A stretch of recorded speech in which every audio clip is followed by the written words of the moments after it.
I'm Kenton, and welcome to the Art of Fatherhood. Today I'm going to give you 10 reasons to have a large family. But before I even go there, I have to make a disclaimer that I'm not saying I necessarily have a large family. It all depends on your perspective. In some circles, people go, wow, man, 6 kids, you got a big family. But then when I go to my parish, I'm just a mediocre or a medium-sized family because we got all these vans pulling in with 10, 11 kids coming in. So I consider myself a medium-sized family. The principles that I'm going to give you go for a large family and a medium-sized family, but the point is to convince you that having a large family is a great thing. So the first thing, we find the perfection of our nature as a man and a woman in fatherhood and motherhood. We were created as man and woman to be mothers and fathers, either naturally or supernaturally, either through biologically having children or adopting children and raising those children, or supernaturally through the priesthood or through prayer or through the consecrated life, for example. But we're all called to be a mother and a father. And when you realize that your nature is fulfilled in fatherhood, and I'm telling you, it took us 5 kids to even get to this place, that my vocation truly is to be a father. And when you get this, all of a sudden it changes your whole perspective and your whole world. Everything you do, your job, all your skills, your career, your money, everything becomes focused in your vocation as a father and raising those children. And that is where I have found absolute freedom and happiness to be. Secondly, the greatest gift you can give your child is a sibling, another child. If you don't believe me, just have another child and watch how your family grows. As soon as you add a baby into the mix, every child of an older age than that baby begins to grow and change and fall in love with this child. And relationships change, and dynamics change. It is a beautiful thing to watch. And it's also the greatest gift that you can give, because that blood tie, that bond that's created within that family will last a lifetime. The third reason is friendship. Building on the greatest gift to give to a sibling, friendship is born out of the fertile soils of common experiences, common things that we like together, that we enjoy doing together, through relationship, through celebrating together, through common worship, having the same faith, and even conflict. If conflict is dealt with right, it brings friendship and binds friendship even closer together. And where do you get this fertile soil for friendship? The family. And where does it even come to a greater climax and even a greater bonding? In large families. You want to create great friendships among your children, have a large family. The fourth reason comes from an elderly gentleman by the name of Mr. Bob LaGrange. We used to teach marriage prep, and he would come in with his wife at 70-some years old and sit with all the young couples eager to be married. And he would say to all of them, I made a choice when I was young to have a large family. And he says, I do not regret it, because when you become my age at 70-some years old, you don't want the stuff. You don't want the money. You want family. You want grandchildren around you. You want your family, your children around you. And this is what brings you happiness when you're older. But you have to sow the seeds, so to speak, when you're younger, to have a large family. Further, the more kids you have, the more stability you're going to have when you're older. For the chance of the children sticking around, because we always know some kids are going to flee the home and take off and move to another country and across the world and get married to somebody from Europe, and all that kind of stuff happens, right?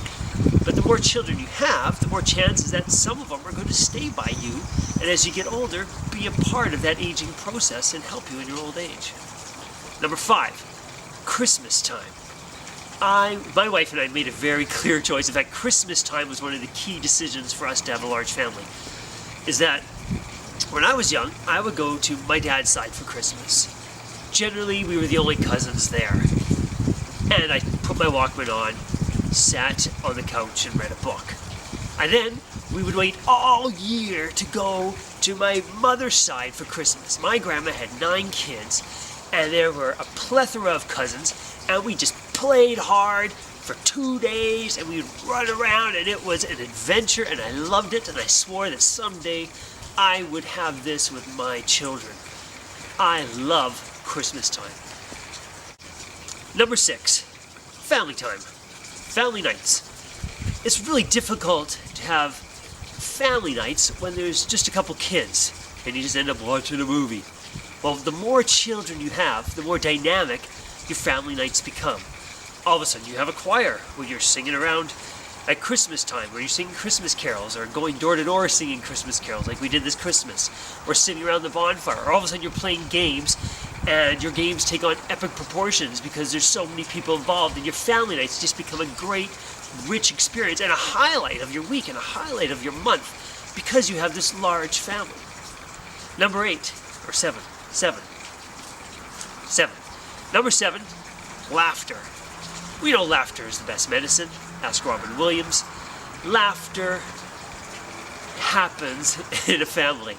Now tears happen as well, and anger happens, and frustration, and yelling, and blah, blah, blah.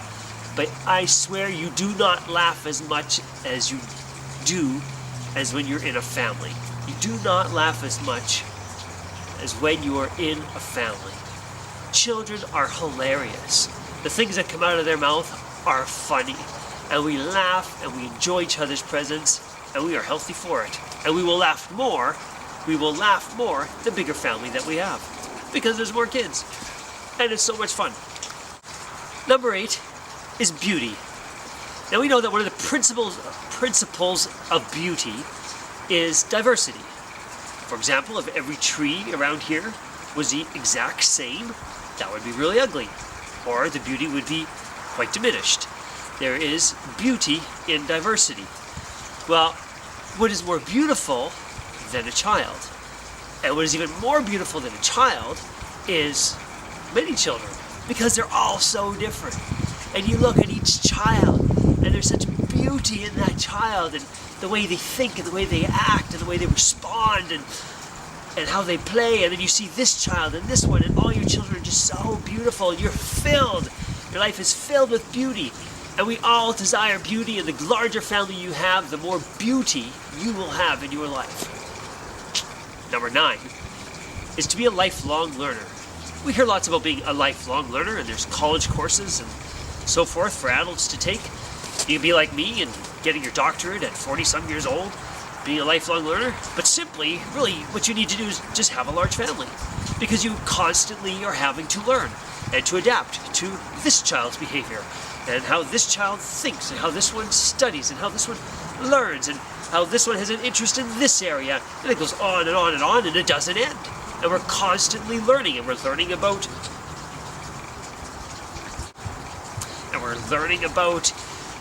trucks on this day, and the next day we're learning about how to raise pigs, and all of a sudden I'm being confronted with all this information on how to inject a pig with iron, because my daughter wants to make sure the baby piglets are good. I mean, the learning just goes on and on and on, depending on the interest of your children. So if you want to be a lifelong learner, have a large family. And number 10, the last one. The reason to have, probably the biggest reason to have a large family, and it may sound corny, but let me get through it, is simply love. We are made for relationship. We are made to love. We are made to give ourselves in love. And the greatest part about life is being able to love and have that love received and then returned. There is nothing compared to coming home and having your children wrap their arms around you after work and saying how much they love you and they missed you. That is worth it. And having a large family only compounds the amount of love that you give and that you receive back.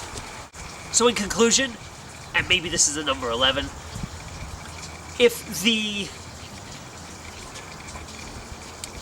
evangelical counsels of chastity, poverty, and obedience are the fast-track way of the consecrated person to sainthood, can we not also say analogously that a large family is the fast-track way to sainthood for the family man? for the family, for the wife, for the mother. I'll leave it at that. God bless.